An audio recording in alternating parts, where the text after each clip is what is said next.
क्या तुमने कभी सोचा है कि दुनिया में कुछ लोग ऐसे क्यों होते हैं जो बिना कुछ कहे, बिना कुछ दिखाए, बस अपनी मौजूदगी से दूसरों को काबू में कर लेते हैं? ये वही लोग हैं जो डार्क साइकोलॉजी और माइंड मैनिपुलेशन के उस्ताद होते हैं। वो खेल खेलते हैं, लेकिन ये खेल सामान्य नहीं होता। ये एक मानसिक जाल होता है जिससे बच पाना नामुमकिन सा लगता है। आज हम ऐसे ही सबसे खतरनाक मनोवैज्ञानिक हथियारों के बारे में बात करेंगे जिनका इस्तेमाल बड़े बड़े राजनेता, बिजनेसमैन, अपराधी और यहाँ तक कि तुम्हारे आसपास के लोग भी करते हैं और तुम्हें पता भी नहीं चलता। किसी को भी काबू में करने का सबसे पहला और सबसे महत्वपूर्ण नियम है कंफ्यूजन क्रिएट्स कंट्रोल। जब इंसान कंफ्यूज हो जाता है तो उसका दिमाग सही और गलत में फर्क करना भूल जाता है। ऐसे में उसे जो भी सही दिशा दिखाएगा वह उसी का गुलाम बन जाएगा। एग्जाम्पल, एक अंधेरे कमरे में अगर तुम्हें कोई एक हल्की रोशनी दिखा दे तो तुम उसी दिशा में बढ़ोगे बिना यह सोचे कि वह रोशनी तुम्हें सही जगह ले जा रही है या किसी जाल में फंसा रही है।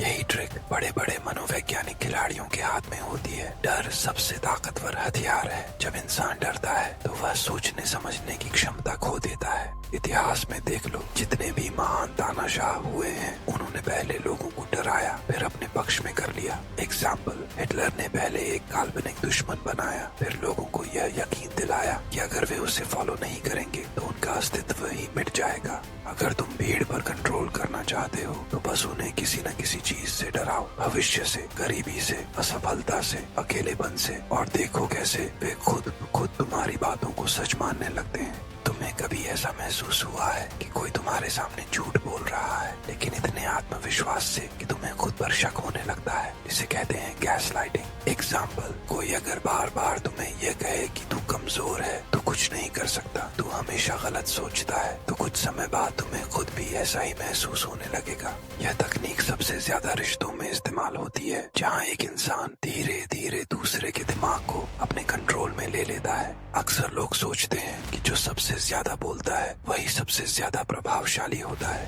लेकिन असल में जो चुप रहता है वही खेल जीतता है। एग्जाम्पल, कभी कभी कोई व्यक्ति सिर्फ चुप रहकर तुम्हें मजबूर कर सकता है कि तुम अपनी गलती स्वीकार करो, भले ही तुमने कुछ गलत न किया हो। यह एक बहुत ही गहरी मनोवैज्ञानिक जाल है जिसे दुनिया के सबसे चालाक लोग इस्तेमाल करते हैं। जिस चीज की ज्यादा कीमत होती है उसे पाने के लिए लोग किसी भी हद तक जा सकते हैं। मैनिपुलेटर्स इसी मानसिकता का फायदा उठाते हैं। एग्जाम्पल, कभी सोचा है कि कुछ ब्रांड्स अपने प्रोडक्ट्स को लिमिटेड एडिशन क्यों बताते हैं? ताकि तुम्हें ऐसा लगे कि अगर तुमने अभी नहीं लिया तो तुमने बहुत कुछ खो दिया। यही स्कैर्सिटी प्रिंसिपल है। दुर्लभ चीजें ज्यादा कीमती लगती हैं। एक इंसान जिस चीज से सबसे ज्यादा प्यार करता है वह है खुद की सोच और विचारधारा। अगर तुम किसी को अपने कंट्रोल में लेना चाहते हो तो बस उसकी बातों से सहमत हो जाओ। एग्जाम्पल, बड़े बड़े बिजनेसमैन और राजनेता मीटिंग में सामने वाले के शब्दों को दोहराते हैं ताकि उसे लगे कि ये आदमी मेरी ही तरह सोचता है, मुझे इस पर भरोसा करना चाहिए।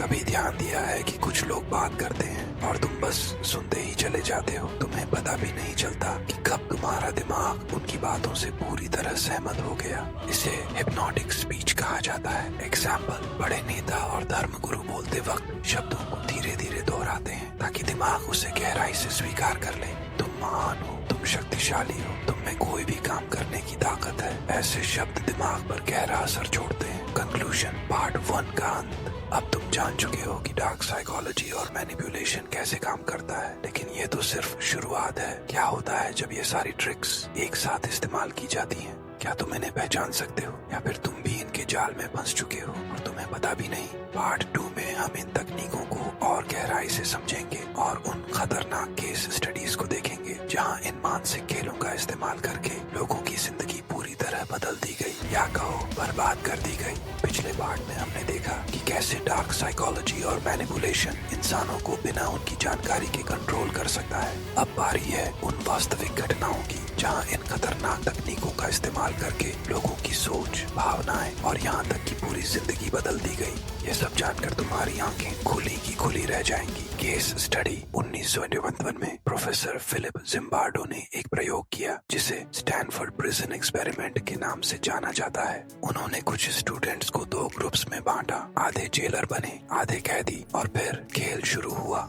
देखते ही देखते जो स्टूडेंट्स जेलर बने थे वे इतने निर्दयी हो गए कि असली अपराधियों की तरह कैदियों को मानसिक और शारीरिक रूप से प्रताड़ित सिर्फ 6 दिनों में यह प्रयोग रोकना पड़ा क्योंकि स्थिति इतनी भयावह हो गई थी कि कुछ कैदी मानसिक रूप से टूट चुके थे। सबक: जब किसी इंसान को असीमित ताकत मिलती है तो वह अपनी असली पहचान खो देता है।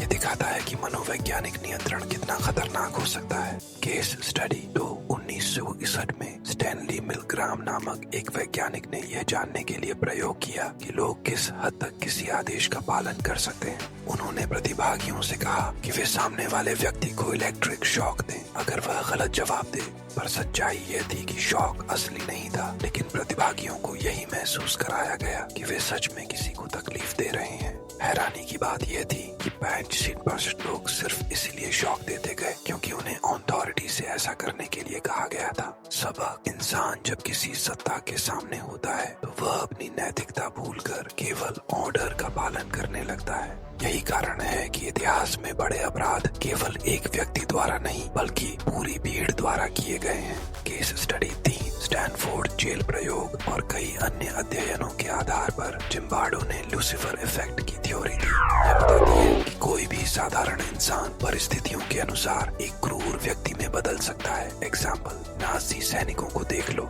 वे पहले आम लोग थे, लेकिन जब उन्हें सत्ता मिली और उन्हें सिखाया गया कि यहूदियों को मारना सही है तो वे बिना सोचे समझे लाखों लोगों की हत्या कर बैठे। सबक: अगर तुम्हें बार बार बताया जाए कि कुछ सही है तो एक दिन तुम्हारा दिमाग उसे सच मान ही लेता है, चाहे वह कितना ही गलत क्यों ना हो।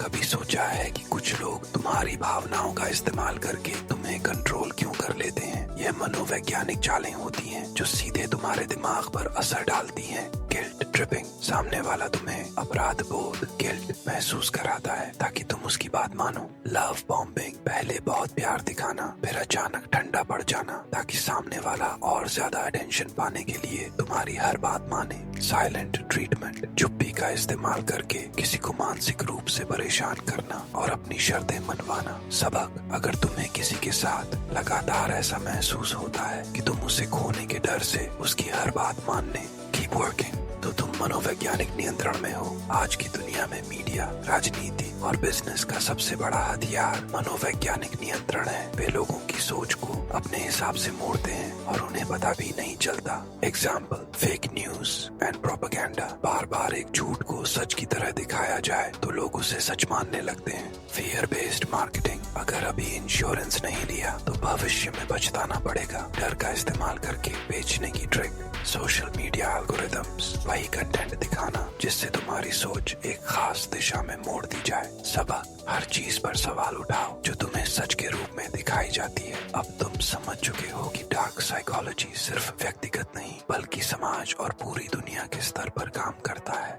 ये मानसिक खेल इतने खतरनाक हैं कि अगर इनसे बचने का हुनर न हो तो इंसान कब किसी का गुलाम बन जाए उसे पता भी नहीं चलता। क्या तुमने कभी ऐसा महसूस किया है कि तुम्हारी भावनाओं के साथ खेला गया हो? क्या तुम सोचते हो कि तुम्हारी जिंदगी के कुछ फैसले असल में तुम्हारे थे या किसी ने तुम्हें ऐसा सोचने पर मजबूर किया?